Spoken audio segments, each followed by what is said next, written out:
your dreams, goals and desire, aspirations, it's good that you spend little more time on it and see, will this really mean something to you even after 25 years, 50 years? If you're in your deathbed, will it still mean something to you? You must look at it. Whatever you're aspiring for, whatever you're dreaming of, whatever goals you have set, will it really mean something? Because most of these goals are traps. They're just traps. You get in, it's only one-way street, you can't turn back. I want you to look at this, because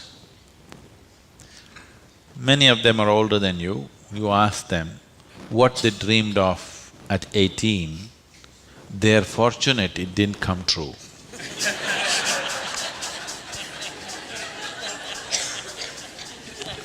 Yes or no?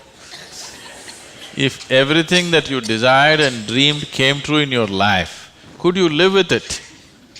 Fortunately, many of those things got filtered and never came true, isn't it? So, it will be very good if anybody of your age, if they want to decide and fix the goals of their life, it'll be very good if they take a break from all influence that's around them. Social influences, family influences, other influences, withdraw somewhere, that's why an ashram. Withdraw somewhere, sit down, meditate, bring yourself to a certain level of clarity and joy. When you're very happy and clear, you must decide. Not in desperation, you set goals. Desperate goals that you set will mean a lot to you at that moment. Tomorrow morning you look, you don't know why you're tangled up with it. So, it'll be good. If you're fixing your life, it's best that you do it when you're very, very peaceful, happy and clear-headed, isn't it? Not influenced by anything around you, simply by yourself. Sit and decide what is it that you really want to become in your life. What is it that will be of enduring value for you, not for somebody else, for you. And you don't have to build a personality for that, you strive for that. The necessary persona will come. You must understand what a personality is. The word personality comes from the word persona. Persona means in Greek or in Latin, I'm sorry, is a mask. This is a mask that they used to use in old theaters. Now the same people will be playing many roles. Let's say Ramayana is happening. You have to play Rama's role also and Sita's role also and Lakshman's role also. For everything there's one mask. You hold this mask and speak like Rama, keep it down. Hold this mask and speak like Sita, keep it down. Hold this and speak like Hanuman and keep it down. This is how the plays were done. So it is those masks which were referred to as persona. So personality means you held a mask and mask got stuck to your face, you couldn't pull it out. That means you have a personality.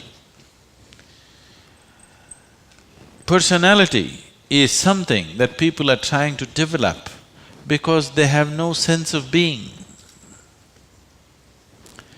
Instead of the real thing, you're trying to concretize the fake thing.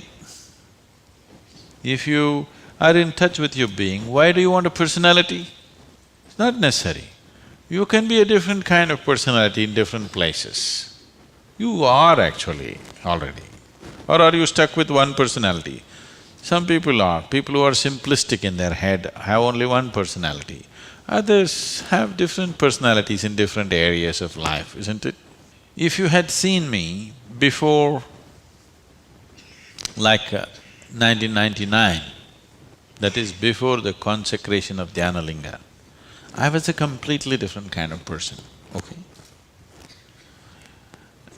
To such an extent, everything about me was so different. Well before that things happened that was beyond me, but this was conscious.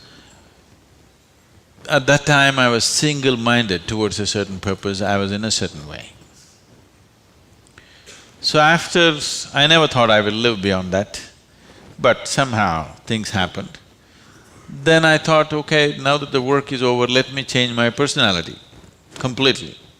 To fulfill that, I had acquired a certain kind of personality. And now that it's over, I thought, let me change it. And I told people around me, see, I'm going to change my personality. Don't be shocked, I'm still the same guy. They said, no problem, this. I said, just hang on, because things will change. Everything about me will change, the way I operate will change, the way I speak will change, the way I dress will change, the way I do, everything will change. They said, no problem, we know you, we love you with this. I said, that's okay, hang on tight, because when things change, people fall off. Lot of people fell off because they couldn't believe. Where is that person that they knew? That person just evaporated, you know This is a new person, they can't identify with this new person. I told them and changed. In spite of that, they fell off. So many of them. So many of them who were very dear to me and very close to me, they fell away because I changed so dramatically. And I told them I'm going to change because one phase of work is over, now it's time to change my personality. The way I look, the way I dress, the way I speak, the very way I am, everything about me. I even changed what food I like. I changed my personality, so I thought I'll change my food also. So personality is something that you have taken on, but you have become so unconscious about it that you think it's for real. You're asking how to develop, that means you're making it up, right? Another word for developing is making up, isn't it? You're making it up. Make it up whichever way is suitable for your kind of activity, but you must be able to keep it down. If it gets stuck to your face, then it becomes misery. Then all suffering will come to you. You can take on any kind of personality, but when you want to keep it down, you must be able to keep it down. There was a sage. He was so wise. People went to him and crowds gathered. Then the king went to him and the king saw such a wise man should be in his court. So he told the sage, you must come and become my chief minister, because a wise man like you shouldn't go waste sitting under a tree. You must be useful for the people. The sage said, see, that's fine, but I have a condition. You must give me a room in your palace where I will spend every day 1 hour. You should never peep into that room, you should never ask me what it's about, you should never break into it, nothing.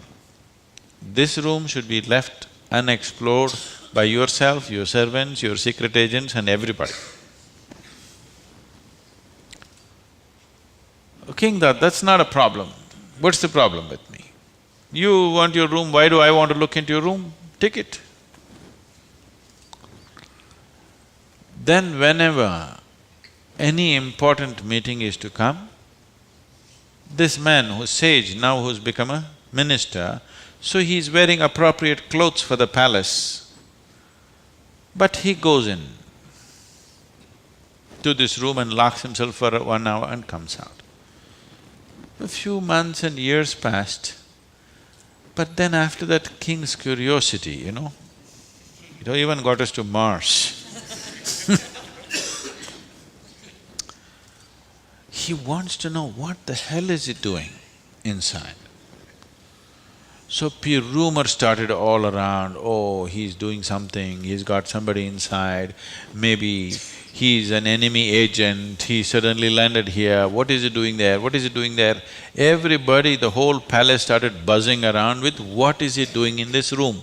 Everybody wants to see what's in the room, but it's always locked, he goes in, spends time there and comes out. Especially when something important is to be done, he goes in. All kinds of rumors happened. So, One day, king couldn't hold it. King asked this man, "I want to see what's in that room."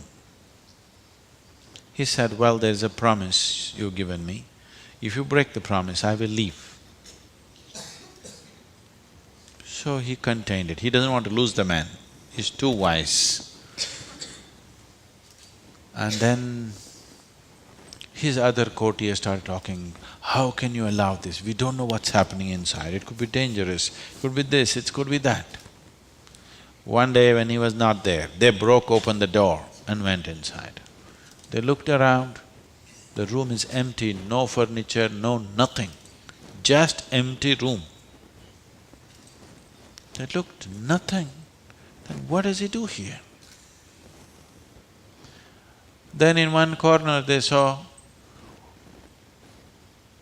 very, worn out clothing hanging there and a begging bowl.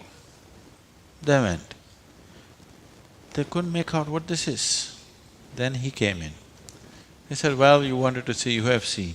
The king asked, "What do you do here?" He said, "Whenever I want to make any important decision, I come here, wear my worn-out clothes and sit with a begging bowl. Clearly, that I don't want to be caught up with all the things of the palace. I want my wisdom not to be lost in these clothes and in this jewelry and in this stuff. So I come here, wear those clothes, sit with my begging bowl, make the decisions and then come out. Now you've broken the promise," and he left. So, this is what meditation is for you. Every day when you sit, you strip yourself down. You don't have to do anything about it. If you sit there simply, see, anything that's made up needs constant support from you, isn't it? See, suppose you tell a lie. It needs constant support to keep it up, isn't it? But if something is true, you can even forget it, but it's still there, isn't it? You understand what I'm saying? If something is true, even if you forget it, it's still there, no problem. But if it's a lie, you have to keep it up. Your personality is a lie. Your being, your existence is the truth. You don't have to keep this up, this will be anywhere there. What you make up for the sake of the society, to function in the society, you need a certain kind of makeup. You must be able to keep it down. If you're going to bed fully made up, then something wrong with you.